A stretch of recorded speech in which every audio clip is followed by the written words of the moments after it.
शासनानां जैनं जयतु शासनं, जैनं जयतु शासनं। जय बोले आदिनाथ भगवान की, वर्धमान महावीर भगवान की, आचार्य श्री कुंद कुंद मुनि महाराज की, आचार्य श्री आदि सागर महावीर कीर्ति विमल सागर महाराज की, तपस्वी सम्राट गुरुवर आचार्य श्री सन्मति सागर जी महाराज की। जय बोलिए आचार्य सुनील सागर जी महाराज की। जय बोलिए समस्त मुनि संघ की जय। मुनिश्री, हम सबने अध्यात्म योग की चर्चा आपकी बहुत सुनी है, आज हम अनुभव करना चाहते हैं, ऐसा आपसे निवेदन है।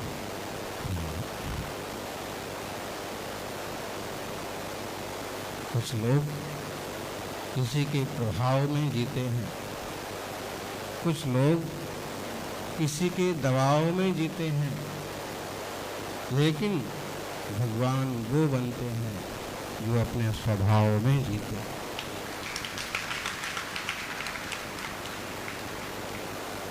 सच दब्बाओ सुख गई, पर दब्बा दो तो दुख गरीब होती। स्वद्रव्य का अनुभव करने से, वस्तु व्यवस्था को समझने से सुगति होती है, और पर पदार्थों की देहादि की दृष्टि करने से दुर्गति होती है। इसलिए हमेशा स्वद्रव्य की दृष्टि करें, स्वानुभव करें। आत्मानुभूति रीति शुद्ध नयात्मिकाय ज्ञानानुभूति रेमेव किलेति बुद्धि। आत्मानमात्मनि निवेश सुनिष्पतम तो मेकोस्तु नित्य नवबोध घनाम समझते। आचार्य अमृतचंद्र स्वामी के ये वचन ये कहते हैं कि जो अपने ज्ञान स्वभाव की अनुभूति है ना, यही एक तरह से आत्मानुभूति। देह की अनुभूति बहुत लोग करते हैं, नाम की अनुभूति, दुकान की अनुभूति, फिर पदार्थों की अनुभूति, जिसका वास्तव में वो अनुभव कर नहीं सकते, उनका अनुभव करने का उपद्रव करते हैं। और जिस स्वभाव की अनुभूति हो सकती है उसकी दृष्टि नहीं करते हैं। आप सौभाग्यशाली हैं, यह मंगलमय जिन शासन मिला, और इस जिन शासन में स्वरूप को समझने की दृष्टि, सम्यक दृष्टि, मतलब उसकी दृष्टि सम्यक है। मिथ्या दृष्टि मतलब जिसकी दृष्टि मिथ्या। ये बात ठीक है, जैन समाज में अलग अलग तरह की पूजा पद्धतियाँ हैं, अलग अलग तरह की मान्यताएं हैं, फिर भी तत्व निर्णय करने का अधिकार तो त्रियंचों को भी है।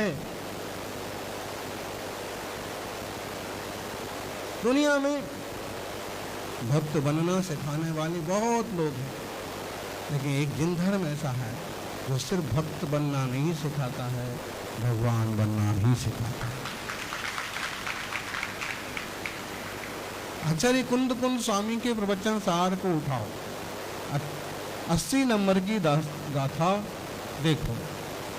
जो जानदि अरहंतम दब्बत गुणत पज्जत हिम, सो जानदि अपाड़म मोहो खलु जादू कस्तम। भगवान जिनेश्वर की मंगलमय मूर्ति विराजमान है। मूर्ति भगवान है क्या? फिर हम नमस्कार क्यों करते हैं? इसलिए तो नए विज्ञान समझना जरूरी है, इसलिए निक्षेपों को समझना जरूरी है। तो बहुत बड़े आचार्य हुए सिद्धसेन, और उन्होंने सन्मति तर्क नाम का एक सुंदर ग्रंथ लिखा, तन्मयी सुक्तम। और उसके शुरुआत में ही उन्होंने कहा, जीर्ण बिना लोग सभी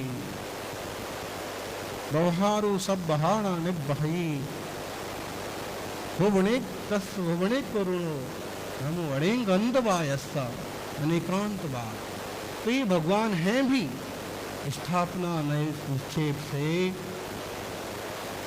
प्रतिष्ठा मंत्रों से मंत्रित होने से ये भगवान हैं। लेकिन अगर ये भगवान हैं तो सिद्धिशिला पर कौन है?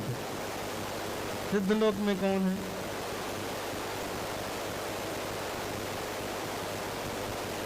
इसका मतलब है तो शुद्ध आत्माएं हैं, लोग के अग्रभाग पर विराजित हैं, वो तो हैं ही भगवान। एक स्थापना की दृष्टि से ये भी भगवान है। और जब इन अरहंत के चरणों में बैठे तो तो ये विचार करो, क्या देखते हैं लोग भगवान में? अच्छे हैं, सुंदर हैं, चमकदार हैं, ये तो ठीक है। प्राथमिक शिष्यों को, प्राथमिक लोगों को लुभाने के लिए सब कुछ होना चाहिए। इतना सुंदर शिखर, इतनी सुंदर लाइटिंग, इतनी सुंदर प्रतिमा, इतना सुंदर समोषण। अरे समोषण देख करके भी सम्यक दर्शन हो जाता है। गौतम स्वामी महापंडित महाब्राह्मण को सम्यक दर्शन कैसे हुआ था? बोलो बोलो बोलो विद्यार्थी हो। हाँ, भावी भव्यात्मा हो, भावी सिद्धात्मा हो। मानस तो जिनालय वगैरह, जनप्रतिमा वगैरह तो होना ही चाहिए, दिव्य भव्य। अब वहां जाके आप सिर्फ एक कल्पना मत करो कि कितने सुंदर कितने सुंदर, कितनी सुंदर जिन प्रतिमा है, कितना सुंदर है जिन रूप, जिसे देखते उसमें आत्मस्वरूप पहचानने की कोशिश करो उनके माध्यम से। जो जानदि अर्हंतम दब्बत्त गुणत्त पज्जयते, सो जानदि अपाणम मोहो खलो राधिकस्सरे। इसका मोह क्षय हो जाता है, और मोह का क्षय होने का मतलब है मोक्ष का मार्ग का मंगलाचरण। बिना भेद विज्ञान के तो मोक्ष के मार्ग का मंगलाचरण भी नहीं होता है। पीछे का मंगल 28 मूल गुण भी तभी कार्यकारी हैं जब भेद विज्ञान हो, तत्व ज्ञान हो, आत्म तत्व का निर्णय हो, और अंतर्मुख में ये चैतन्य धन आत्मा की अनुभूति है। बिना रत्नत्रय के दिगंबर मुद्रा से भी क्या फायदा हो जाएगा? लेकिन बिना दिगंबर मुद्रा के रत्नत्रय भी परिपूर्णता को प्राप्त नहीं होगा। कुंद स्वामी के साहित्य का अभ्यास करो, वर्तमान में उपलब्ध जिन वाणी का अभ्यास करो, बहुत आनंद आएगा और एकदम सम्यक मार्ग सूझ जाएगा। हुकुमचंद जी धारिल 2-3 बार लंबी चर्चा हुई। जयपुर चातुर्मास में शुद्धात्म प्रकाश वगैरह आए तो उन्होंने कहा कि महाराज एक बार पढ़ाओ। फिर एक दिन रास्ता ही बन रहा था तो हम वहाँ से निकले और 15-20 मिनट का ही उद्बोधन हुआ समय सीमित था। तो हमने अपनी छोटी सी अपनी बात बताई। मेरे बचपन से ही है, एक तो अध्यात्म और दूसरा मोक्ष मार्ग।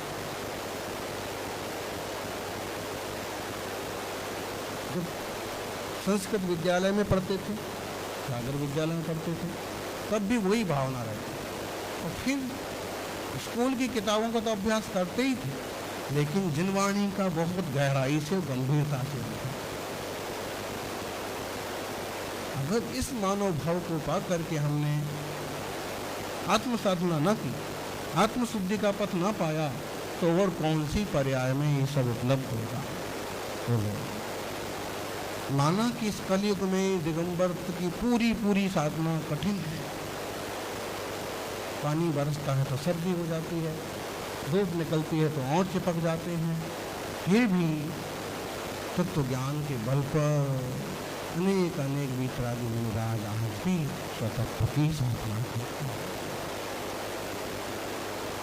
बोले बहुत कठिन है, कठिन तो है, लेकिन देखा जाए तो जब अनुभूति स्व की होती है तो कुछ भी कठिन नहीं रहता है, आनंद ही आनंद होता है, स्वरूप की संगीत। कठिन कब लगता है? जब बहिर्मुख दृष्टि हो, जब अंतर्मुख दृष्टि हो तो आनंद ही आप सबके बीच में आने का योग बना। पिछले चतुर्मास गांधीनगर में भी ऐसा भाव चलता था, कुछ निवेदन आते थे, लेकिन योग नहीं बना। अभी भी नहीं बन पा रहा था। सागर से बंगीला जी आए थे और उन्होंने कहा एक बार आप पधारो महाराज जी, वहाँ कुछ ना कुछ होना चाहिए, रात्रि विश्राम चर्या पधारो। उन्होंने कहा, शादी से कहा मून हो गया था हमारा, वो लेट हो गए थे। तो हमने कहा कि जैसा हमको लोगों ने बताया है वो दूर पड़ता है, 2 किलोमीटर का अंतर पड़ता है।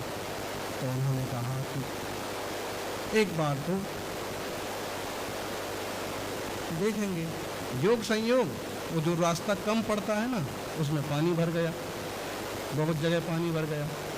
तो भले दूर पड़ता है, लेकिन यहाँ के दर्शन करके इससे अच्छा बनना चाहते हो। देखो, अच्छा बनना है तो ऐसे विद्यालय में पढ़ो, अच्छे विद्यालय। बहुत अच्छा बनना है तो हमारे जैसे मार्ग पर आ जाओ,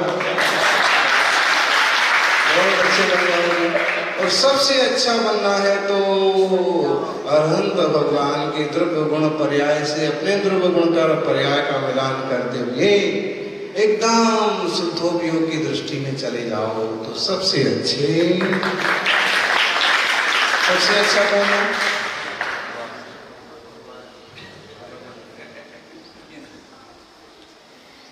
हमने ऐसे प्रवचन करने के बाद शायद 2-3 मिनट ही बारेली जी से चर्चा की, तो उसी में हमने उनको कहा कि आप देशभक्ति क्यों नहीं बन जाते। तो थोड़े अस्वस्थ थे, लेकिन फिर भी बढ़िया मुस्कुरा करके बोले कि महाराज जी बहुत अच्छी बात है देशभक्ति बनना तो, लेकिन मैं क्या करूं, मुझे अभी एक दवा चल रही है, गोली चल रही है। वृत्ति मतलब ज्ञानी के विचार कैसे होते हैं, वृत्ति बनना, महावृत्ति होना और रत्र की आराधना करना ही तो जीवन का सार है। कुछ नहीं होता है तो पहले पायदान पर तो पांव रखो, सम्यक दर्शन तो प्राप्त करो। अच्छे श्रावक बन जाना भी बहुत अच्छी बात है। निर्विकल्प होने के लिए कोई विकल्पों को रोकना नहीं पड़ता है, सिर्फ अंतर्मुख होना पड़ता है। अध्यक्ष जोगम के कुछ प्रयोग अभी हमने डूंगरपुर में भी कराए थे, रोज सुबह आधा 1 घंटा चलता था।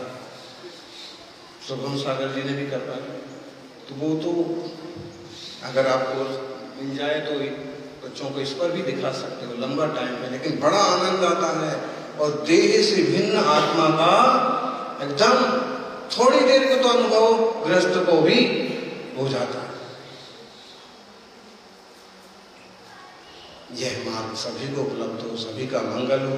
नन्हे मुन्ने हमारे देश का, हमारे धर्म का, जैन शासन का भविष्य है।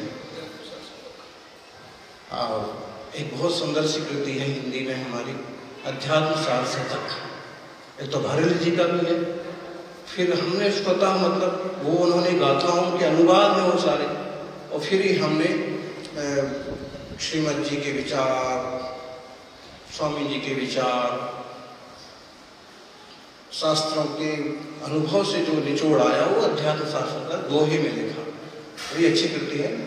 और ऐसे ही समय सार को सारांश रूप में अजब शाहरुख ऐसे ग्रंथ लिखा प्राकृत भाषा में, तो बड़ी अच्छी उपयोग लगते हैं, बड़ा अच्छा लगता है। आप लोग भी अपने जीवन को धर्म के रंग में रंगे, अशुभोपयोग में कभी न जाए। ऐसे शुभोपयोग का माहौल बने तो उसका पूरा पूरा लाभ उठाएं। लेकिन 24 घंटे में पल 2 पल के लिए धर्म में डूब जाए। शुभ परिणाम पुण्यम असो पावंति भद्रमर्मेशो परिणामानंदगम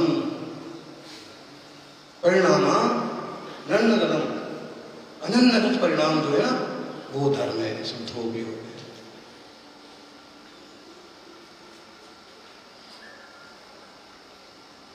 कौन से ग्रंथ की गाथा है ये बताओ सचिन जी?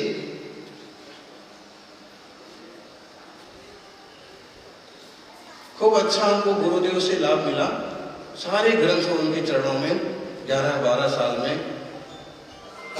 कुछ नहीं करना, सिर्फ साधना, ध्यान, आराधना और पंच परमागम और सारी जनवाणी को, ताकि हमको किताब रखने की जरूरत ना पड़े। ऐसा ना हो कि शास्त्रों के नाम पर ही परिग्रह का ढेर हो जाए।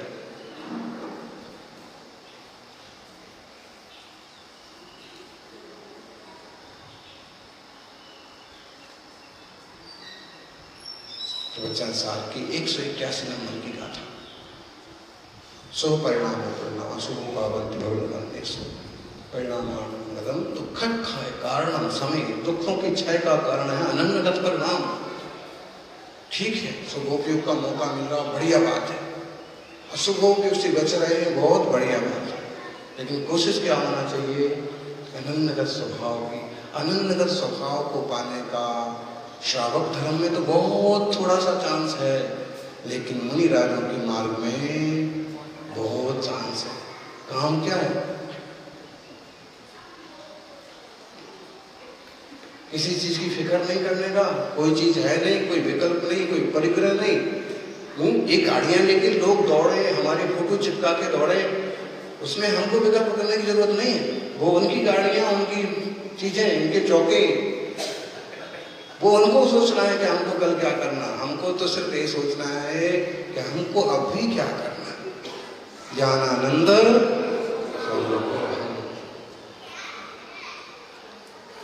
खूब सारा कहने की इच्छा हो रही है, लेकिन समय की मर्यादा है।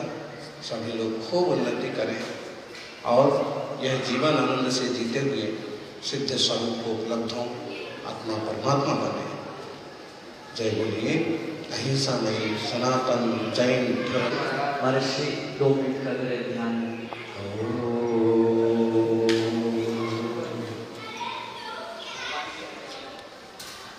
एक बार ओंकार,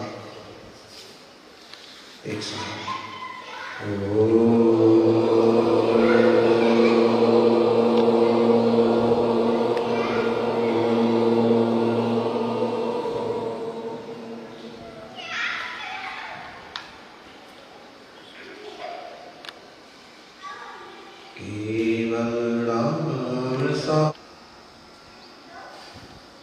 परिपूर्ण आनंद ये मेरे स्वभाव में ही है,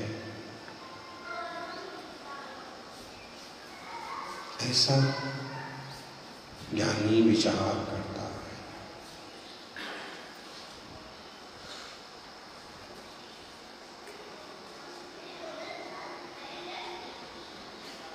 अविनाशी अविकार सहज ध्रुवधाम,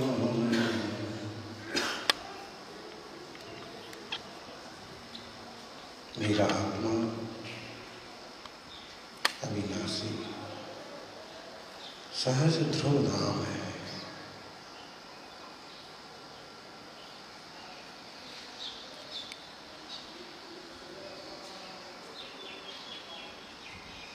मैं चैतन्य भगवान आत्मा। अहो प्रभु, जो आप हैं वही मेरा स्वभाव है।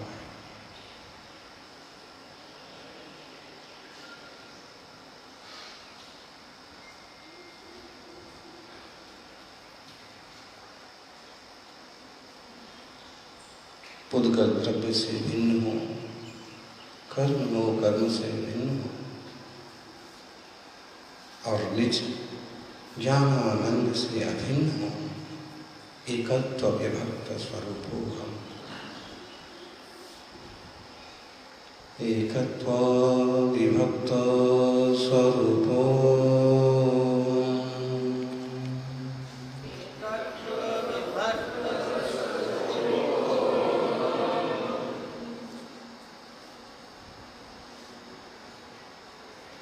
सच्चिदानंद स्वरूपो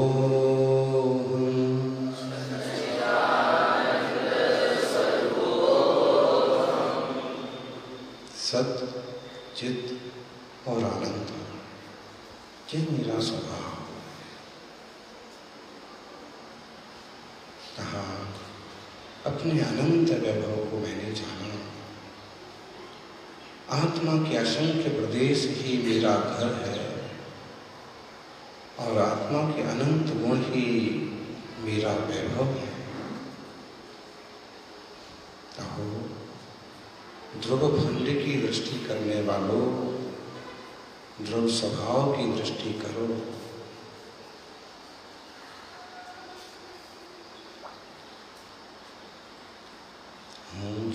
आत्मा ऊंचो आत्मा ऊंचो ज्ञानंदम आनंदम धाम।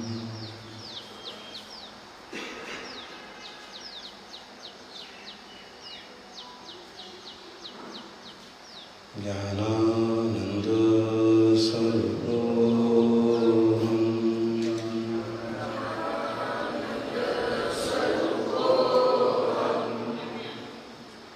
सहजानंद स्वरूपोऽहम्